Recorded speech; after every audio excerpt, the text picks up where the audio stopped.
attributable to the state. Members of the tribunal, seeing that my time is far much spent, I will seek to invite co-counsel Tali to proceed. Thank you. Thank you, co-counsel. Mr. Chairperson and members of the tribunal, as earlier introduced by my co-counsel Derek Kimani, my name is Tali, and within the next 27 minutes, I shall be guiding this tribunal with respect to the violations alleged of the FTA agreement, as well as the claim of valuation of damages alleged by the claimants. With respect to the violations of the FTA agreement, I will first seek to respond to allegations of breach of Article 10.6 of the FTA with respect to expropriation. Secondly, I will demonstrate that the claimant did not violate the minimum standard of treatment under Article 10.5. And finally, I will demonstrate that the national standard of treatment was not violated. I will then subsequently address the question of valuation of damages, whereby I will demonstrate that the claimant's basis of valuation of economic damages to amount to 560 million pounds is not the appropriate basis, and secondly, that the claimant, Mr. John Foster McLean, is not entitled to moral damages. Should that explain the nature of my submissions, then I beg to proceed. Thank you. Please proceed. Mr. Chairperson and members of the tribunal, it is important at this stage to bring to the attention of the tribunal that the respondent's state case is based on two important factors and two important pillars that are submitted and substantiated by my co-counsel. First, the claimant, Mr. John Foster McLean, does not have a covered investment in the United Kingdom. And that secondly, to the extent that the alleged acts were done by the United Kingdom company, the United Co., members of the tribunal, those acts are not attributed to the state of UK as substantiated by my co-counsel. However, without prejudice to those earlier submissions, then we will move and assess the question then of the acts which were done, by the Ministry of Environment as well as the UK Royal Police, as these are the only acts that are attributable to the state. With respect to the expropriation, members of the tribunal, allow me to first submit that the alleged expropriatory measures in question were determination of the lease agreements. In accordance with our submissions, determination of the lease agreements was done by the UK Co, acts which are not attributable to the state. Such acts therefore cannot be raised as a basis for claiming an unlawful expropriation under the FTA. Secondly, members of the tribunal, with respect to the acts committed by the Ministry of Environment as well as the UK Royal Police, it is the submission of the respondent that we indeed concede that the Portland quarry was shut down. We also concede that Mr. John Foster McLean was arrested. We further concede that Mr. John Foster McLean was not compensated. However, we submit, members of the tribunal, that the measures taken were regulatory measures that falls within the police powers doctrine. Members of the tribunal, the claimants correctly stated that the standard for a lawful expropriation is that one under Article 10.6 of the FTA agreement. Allow me to guide this tribunal that Article 10.6 of the Exhibit 1 should be read together with Annex 10B. Members of the tribunal, Article 10B allows a state to exercise regulatory measures as long as they are in accordance with the proper public purposes, they satisfy the element of due process, and that finally they are non-discriminatory. Such measures falls, as it was held in by the ICSID tribunal in Suez versus Argentina, they fall within the police powers doctrine. Therefore, do I understand it to be legitimizing the actions taken by the police?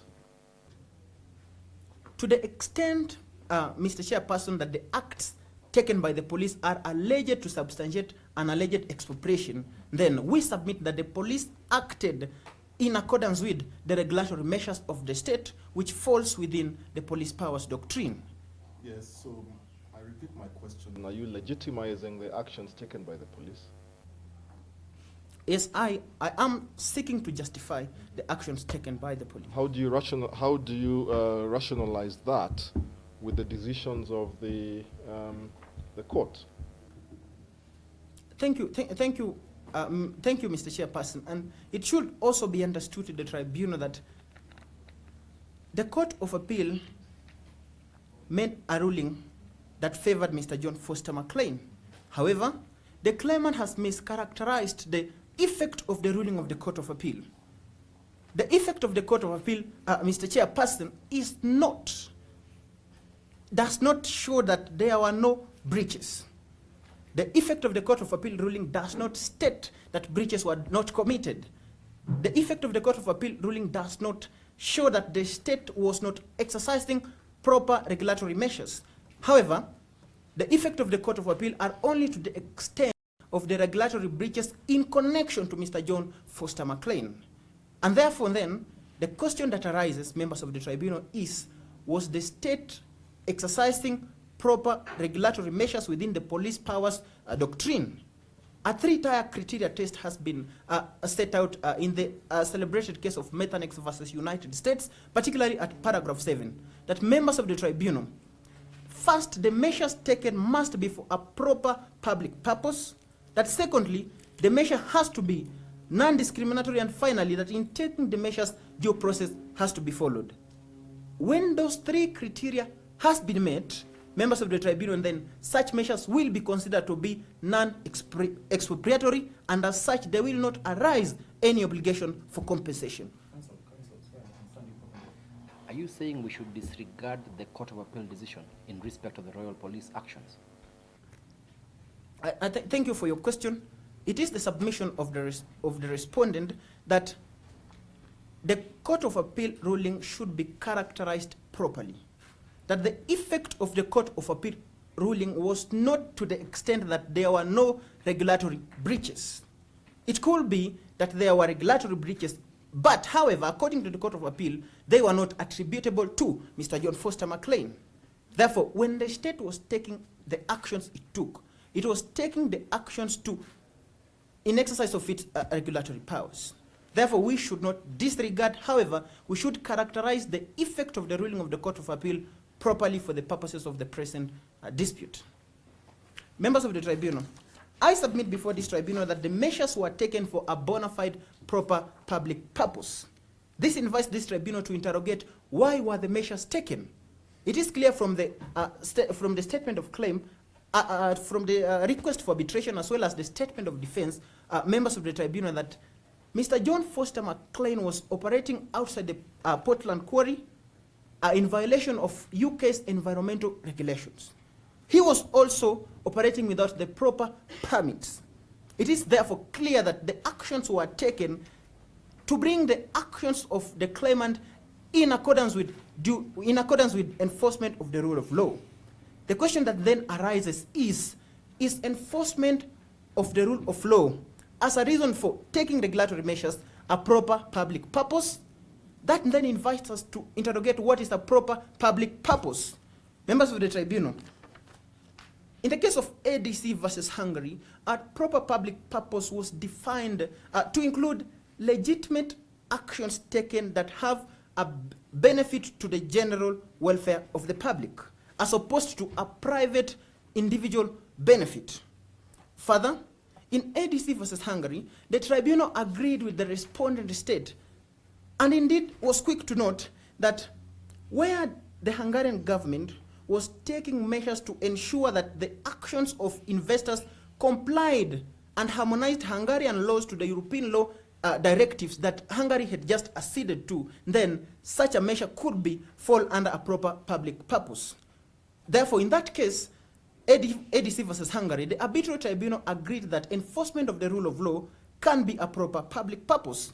In the present dispute, members of the tribunal, the measures were taken in enforcement of UK's environmental regulations, in making sure that Mr. John Foster McLean was within the limits of the domestic laws. What happens to due process? Thank you very much for your question. Then that now brings me to the second element: was due process met? A due process has been defined by arbitral tribunals to include due process has been defined by arbitral tribunals to include two elements, and of a major important element is the question that arises then: was the investor accorded an opportunity to challenge the measures in domestic procedures? Where, or the other question is, were the measures taken in accordance with the administrative and legal procedures in the domestic state? First, with regards to the question whether Mr. John Foster McLean was accorded an opportunity to defend himself or to challenge the measures in domestic procedures, it is clear from the fact pattern that Mr. John Foster McLean is accorded an opportunity, in fact, up to the Court of Appeal, whereby the Court of Appeal rules in favor of him. Was that before or after incarceration? The question of being accorded an opportunity to challenge the measures a member of the tribunal arises after the measures have been taken, because it's only after the measures have been taken that the claimant can challenge such measures in domestic procedure. So where the claimant is allowed an opportunity to challenge the measures under the domestic courts, then the tribunal is obligated to hold and find that the measures were taken in accordance with due process of law. Don't you then render the FTA defective because a third corridor, so to speak, was created when the UK 2050 vision was created, documented? And it is that 2050 vision which invites foreign investors, and that is a promise by the state that they are aware of the special presence of Mr. McLean. Now, if you're asking us to superimpose the domestic standard, you're in effect shredding the FTA and all the exit convention rules which would apply to the investor status that was promised under the UK 2050 vision.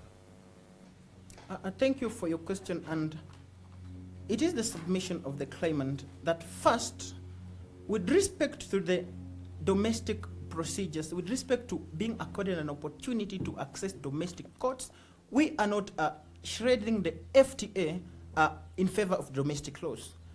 However, we are submitting that it is a condition that for there to be a requirement that due process, which is a requirement under the FTA, has been complied with, then there has to be compliance, there has to be an opportunity accorded to access domestic courts. As in the present case, Mr. McLean was allowed an opportunity to challenge the measures in domestic courts. It is clear, therefore, that the due process obligation was not violated. Members of the tribunal, the final requirement then, therefore, is that the measures taken have to be non-discriminatory. Non-discriminatory in the sense that the measures taken not need to be targeted measures.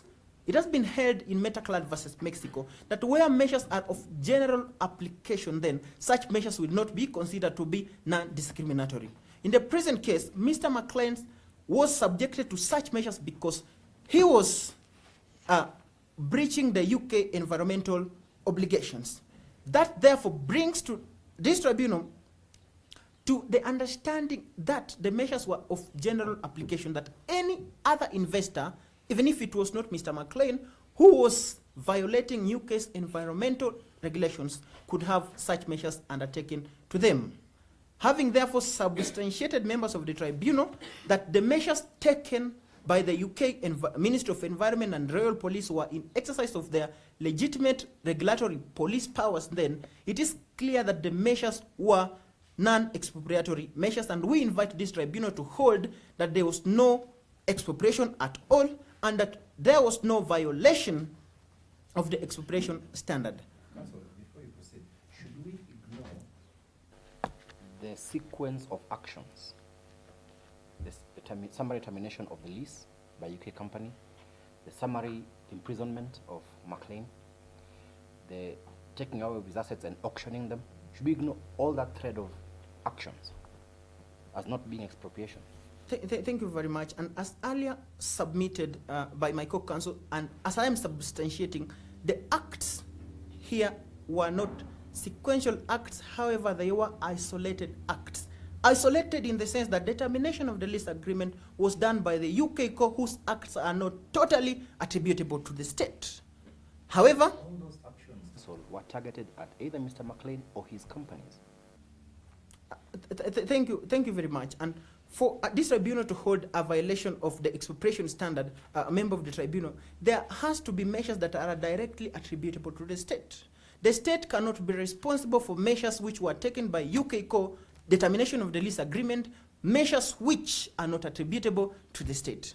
However, with respect to the measures taken by the Ministry of Environment and the UK Royal Police in arresting Mr. John Foster McLean, then the sequence comes in that members of the tribunal, the basis for Mr. John Foster McLean investing in the UK was the lease agreements. However, UK court terminates the lease agreements. That means that at the time the lease agreements were terminated, he lacked the proper basis for continuing on with the operations. He was obligated to stop the operations until he sorts out the commercial dispute or the contractual dispute with the UK court. However, he proceeds with mining operations without a proper legal basis, without the lease agreements. Members of the tribunal, and then this invites the UK court to exercise regulatory measures because he was operating without any proper legal basis. And like it was noted clearly in 2018 by the ICSID tribunal in Kotek Mining, Kenya, and two others versus the Republic of Kenya, that where there is no covered investment, there can be no expropriation. The lease agreement had already been terminated. That has the meaning that there was no covered investment. That therefore members of the tribunal persuades this tribunal that the state was rightful in exercising the act it took in accordance with the Kotek Mining Kenya and two others versus the Republic of Kenya. Members of the tribunal, then, it is the submission of the respondent state that the respondent state did not violate the expropriation standard, and this tribunal should make a finding to that effect. This then brings me to address this tribunal with respect to the question of the minimum standard of treatment. Before we go there, we agree, I think you said that what the state did was to, I think if I read what you, I consider what you said, the state doesn't consider expropriation. So meaning that the property of Mr. McLean was taken by UK company, not the state, not UK government. Is that what you said?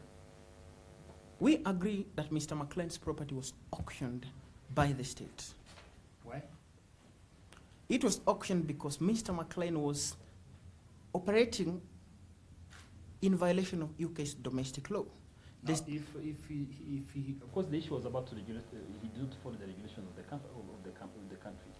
Now, does that amount to auction the property? Of course, there are two things. There is the auction of the property, is arresting him.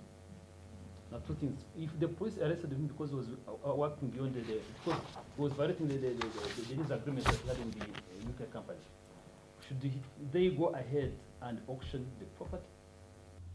The question then that arises is that the property. Because the issue was about to regulate, he didn't follow the regulations of the country. Now, does that amount to auction the property? Of course, there are two things. There is the auction of the property, is arresting him. Now, two things. If the police arrested him because he was working beyond because he was violating the lease agreement regarding the UK company, should they go ahead and auction the property? That was auctioned, was the property a covered investment so that the tribunal can assess it with respect to the FTA agreement? We submit that there was no covered investment. Assuming there was no covered investment, must the state auction his property? Because if you remember, the agreement is between him and the UK company. Now, even if it's not a covered investment, must the state auction his property as a result of him violating the investment policies, regulations? With respect to that, then, that will guide us to the lease agreements. The lease agreements allow the state government, first, an obligation to terminate the lease agreement, and after such terminations, the state has a right to auction the property, as per the lease agreement, to be specific, at page 20 of the lease agreements. Are you saying that it is the state which terminated the lease agreement? From your last statement. Thank you very much. My statement was without prejudice to my earlier submission, and we still maintain that the lease agreements were terminated by the UK company. Counsel, what I understand you to be saying is that to the extent that the lease had been terminated, therefore the investment ceased to be a covered investment. Is that your argument? Yes.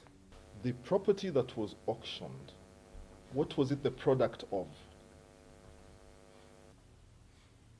It was the product of the lease agreements. However, in light of Cortex Mining Kenya and two others versus Kenya, the tribunal was quick to note that sunken losses cannot be recovered. We will take the auctioned property to be part of the sunken losses. And in the event that there was already an illegality, Why should you take now sunken cases? Sunken cases? Why should it be? because Mr. McLean continued with the operations in violation of the UK laws, that there was already an illegality. Where there is an illegality, then the investor cannot claim. There cannot be any legal basis of a claim where there is already an illegality. In the present dispute, there is already an illegality established. So were there a due process of law before auctioning? the facts are silent to that effect, member of the tribunal. The claimant asserts that there was no notice. It's supposed to be, he's supposed to be given a 12-month notice, which was not given. Thank you for your question. Again, with respect to the claimant asserting that there was no notice and there was no legal and that there was no 12 months notice given, and that is a requirement, those are assertions which the claimants have not substantiated based on what law. The FTA does not provide for such a requirement. The FTA does not provide for notice. It therefore follows that it is in the hands of the host state when it has found that an investor is acting illegally to take the measures it can take. Carry on. Thank you, members of the tribunal. Then, with respect to the minimum standard of treatment, the claimants have submitted, and particularly the second counsel for the claimants, that there was violation of the fair and equitable treatment standard, as well as the standard of full protection and security. With respect to the violation of the fair and equitable treatment standard, the claimant went ahead to submit that Mr. John Foster McLean had legitimate expectations which were violated by the host state. Members of the tribunal, we submit that Mr. McLean did not have any legitimate expectations. This is based on the fact that, as it has been held in European Media Ventures versus the Czech Republic, a 2009 decision, legitimate expectations cannot arise out of an unlawful act.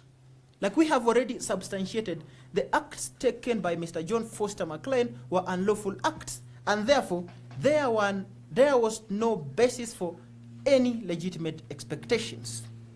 To the extent that Mr. McLean claims that he relied on governmental assurances of support as well as a governmental invitation, we invite this tribunal to be persuaded by the ruling in El Paso versus Argentina, whereby the tribunal was quick to note that that political statements and political invitations cannot give rise to legitimate expectations. We therefore submit that to the extent that the acts were unlawful, to the extent that they are relying on political statements, political invitations, then Mr. John Foster McLean did not have any legitimate expectations. Counsel, do you equate policy statements with political statements? Our understanding is that this was a policy of the United States government to invite investment with a view to achieving Vision 2050. Are you suggesting that perhaps because this promise was made by one government and there's maybe been a transition to a different government, that therefore this was political? What's the difference between policy and politics? It is important to assess whether the legitimate expectations herein arise from the policy statement of Vision 2050 as alleged herein, or what is the basis of the allegation. Then that will invite us to see what really persuaded Mr. McLean to invest. It is clear from the statement of claim that Mr. McLean invested relying on the lease agreements.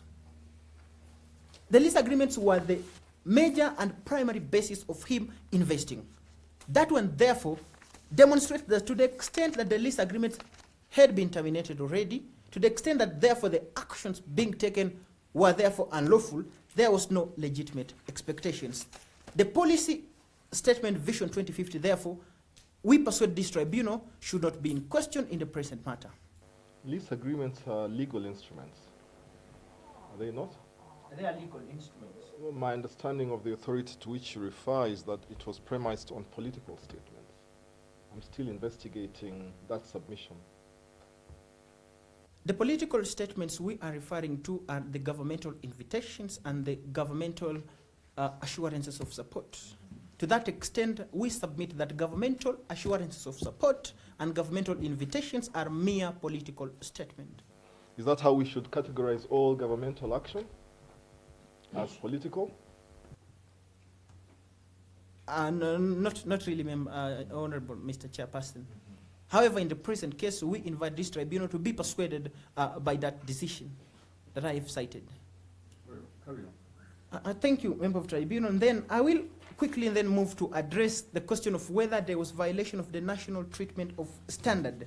And with respect to the national treatment of standard, it should be clearly established that, as was held in Methanex versus United States of America, particularly at paragraph 14, for there to be a violation of national treatment of standard, 3 factors which are cumulative have to be met. That first, a local investor should be identified as a comparator for the basis of comparison. That secondly, the local investor should be in same circumstances, similar circumstances as to the investor. And that finally, there has to be less favorable treatment accorded. Member of the tribunal, where the first element has not been met, where there is no local subject for comparison identified, then the whole claim of national treatment falls on that basis. This member of the tribunal then seeks to bring to the attention of this tribunal the question that did the claimants identify any local subject for comparison? Did the claimant identify any comparator? The absolute answer is no. Members of the tribunal, the claimants have failed, whether in the statement of claim or in their submissions, to establish any basis for comparison, and therefore the whole argument of national treatment standard falls. The measures taken to Mr. John Foster McLean were taken to him not based on his nationality. They were not based on any differential treatment because there is no local comparator in like circumstances. Claimants concede that there is no comparator in fact, but they rely on the law. The second counsel of the claimant was quick to note that there can be a violation of national treatment of standard from measures either by law or by fact. However, this tribunal has to construe the meaning and effect of that statement. For there to be discriminatory treatment against the national treatment standard by law, that one means that the laws that govern the investment in themselves, in their nature, should be written and coded in the manner that they accord less favorable treatment to foreign investors. In the present circumstances, the claimant has failed to establish and demonstrate any local law that gives favorable treatment to local investors over national investors. The 3-judge bench made it clear that neither Mr. McLean nor the companies had committed any regulatory violations. Now, the court is interpreting the law.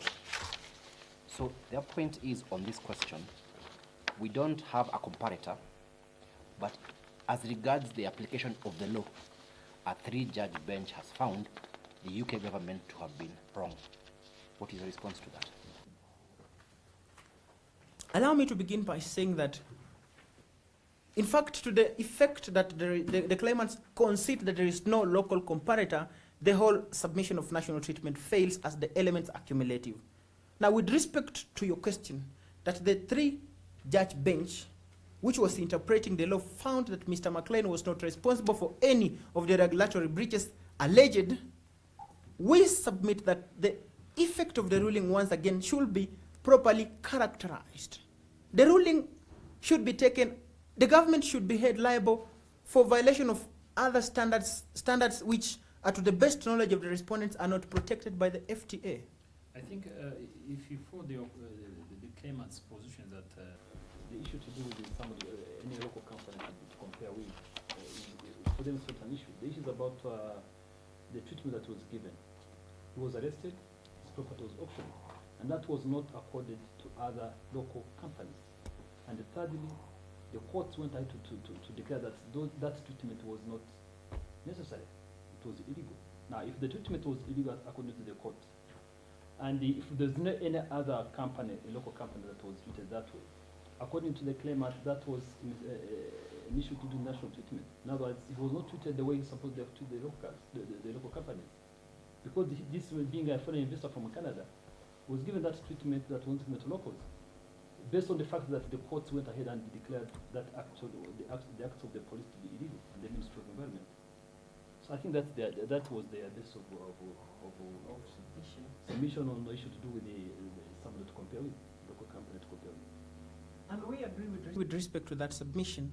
However, the major point and the important point for there to be violation of the national treatment standard is, members of the tribunal, there has to be a comparator. Where there is no comparator, regardless of the measures taken, however drastic and egregious the measures are, as long as there is no local comparator, then the whole test fails. Okay, Counsel, we have understood you on that point. Please move on to the question of damages because your time has run out, but we want to hear you on the question of damages. Thank you. With respect to the question of damages, and to begin with members of the tribunal economic damages, it is the submission of the respondent that first, Mr. McLean is not entitled to any damages. Mr. McLean is not entitled to any damages with respect to the acts that were done by the UK court, as the acts are not attributable to the state. Under international law of state responsibility, a state will only be responsible for acts which are attributable to it.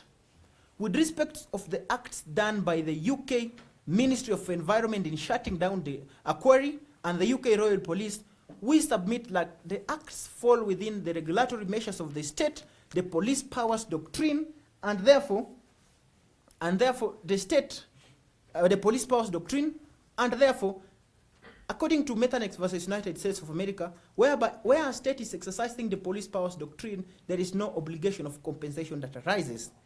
However, should this tribunal hold otherwise, should this tribunal find that Mr. John Foster McLean is entitled to damages, we submit that the 560 million pounds is not the proper amount and the proper damages quantified to be given. It should be noted that Mr. McLean, as has been stated in the fact pattern, invested tens of million pounds. Mr. John Foster McLean is claiming 560 million pounds. According to the statement of claim, he is alleging this on discounted future cash flows to determine the value of the investment at the present had the actions not been taken.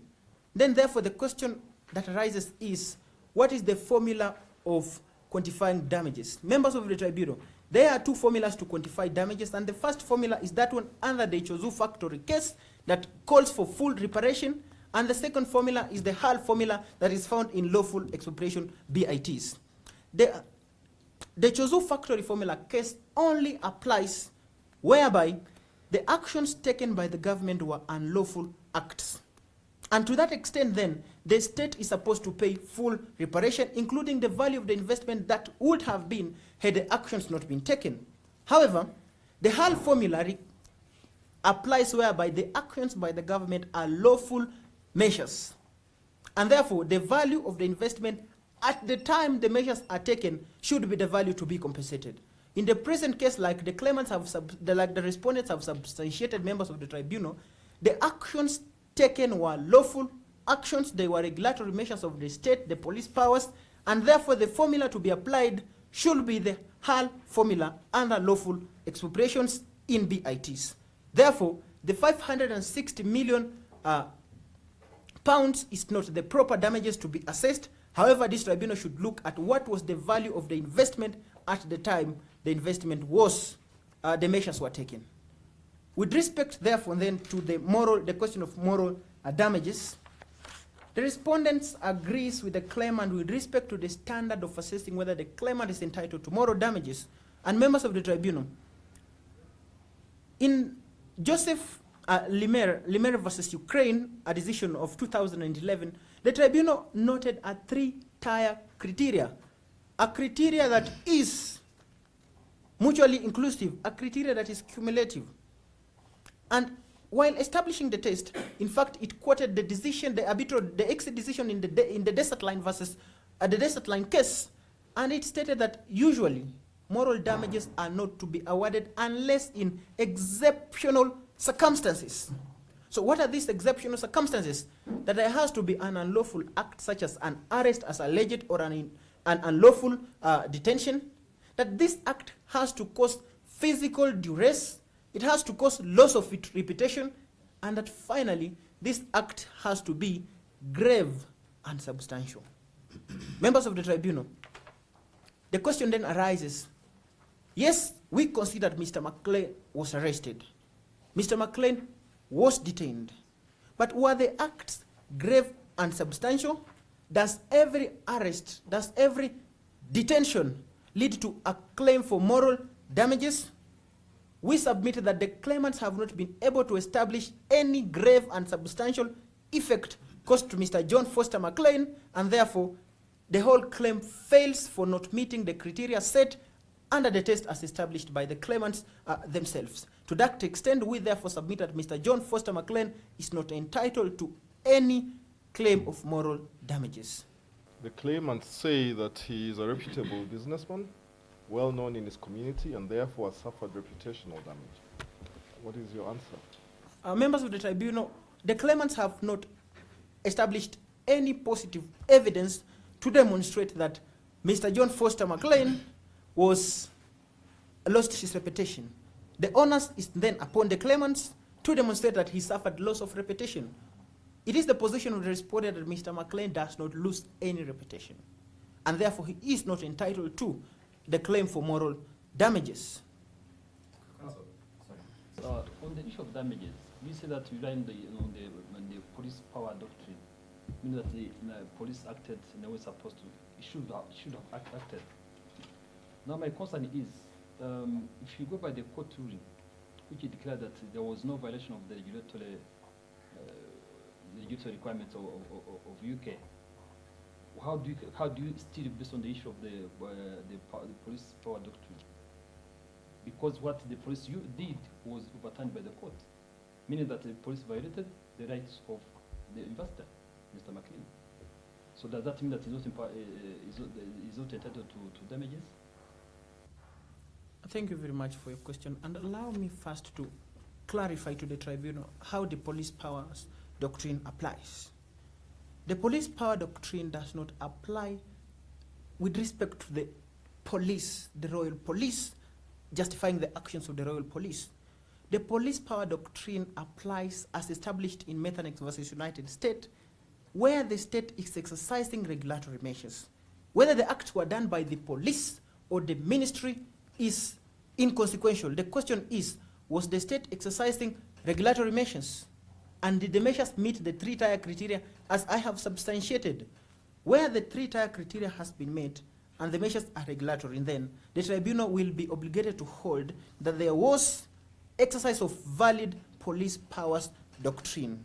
And where a finding that the police powers doctrine was being exercised lawfully and on a proper basis, then that will affect the quantum of damages, because it has been established that where a state is taking regulatory measures under the police powers doctrine, the state is not obligated to pay compensation. Shouldn't we look at the police powers doctrine through the prism of legality? I mean, police powers can be exercised legally or illegally. Thank you for your question. And for the police powers to be exercised legally, and for there to be a finding of whether the powers were exercised legally, the question will be, what are the conditions for exercise of proper police powers? That first, were they being exercised for a proper public purpose? Was due process followed? Were they non-discriminatory? Where the three-tier criteria has been met, then that will be legal exercise of police powers. In the present case, the measures were taken for a proper public purpose. The measures were taken in accordance with due process. The measures were non-discriminatory. Therefore, the police powers doctrine was exercised legally. Why should the tribunal look beyond the decision of the Court of Appeal? Like I have already submitted and substantiated, Mr. Chairperson, the decision of the Court of Appeal should be properly characterized in the present dispute. So we should characterize it. What is the effect of the Court of Appeal's decision? That is the question that this tribunal should ask itself. What is the effect of the Court of Appeal decision? Did the Court of Appeal in its decision say that that the state was not exercising regulatory measures? Or did it say that Mr. John Foster McLean was not responsible for the alleged breaches? It said the latter, that Mr. John Foster McLean did not, that was not responsible for the violations alleged. However, What is the consequence of that? That finding that he was not in breach of any regulatory requirements, him or his company. What is the consequence of that on the question of exercise of police powers? the consequence could be an oxymoron in the sense that It's an illegality, is it not? The basis of the police action has been deemed to have been invalid. What does that do to the police action? Does it remain legal? Thank you very much. The police action and the police powers doctrine are not one and the same thing, member of the tribunal. Is one a subset of the other? Yes. In assessing whether the police powers doctrine was applied, we will look at actions of various state actors, and that now will include the UK Royal Police. And in the present case, the Court of Appeal, in making its decision that Mr. John McLean was not responsible, did not mean that there were no regulatory breaches. It could be that there were regulatory breaches, only that they were not done by Mr. John Foster McLean. It could be that the person responsible for the breaches was the UK Co, because it was the UK Co which was tasked with obtaining the licenses. That could be the possible scenario. Thank you, counsel. You have run out of time. We will now turn back to the claimant and listen to their rebuttal. Distinguish between the law of the arbitration, the law of the contract, and the law of the seat. It is a submission of the claimant that the law of the arbitration is what should be used in determining the jurisdiction of this tribunal, and the law of the arbitration is the Exit Convention of 1965 as signed in Washington. Secondly, Mr. John Foster McLean is a national of Canada. However, it is a submission of the respondent's agents that Mr. John Foster McLean should be considered as a national of the United Kingdom. The claimant does not contest his links to the United Kingdom as having been born in the United Kingdom. However, what the claimant intends to put before this honorable tribunal is that his effective nationality, effective and dominant nationality, lies with the state of Canada.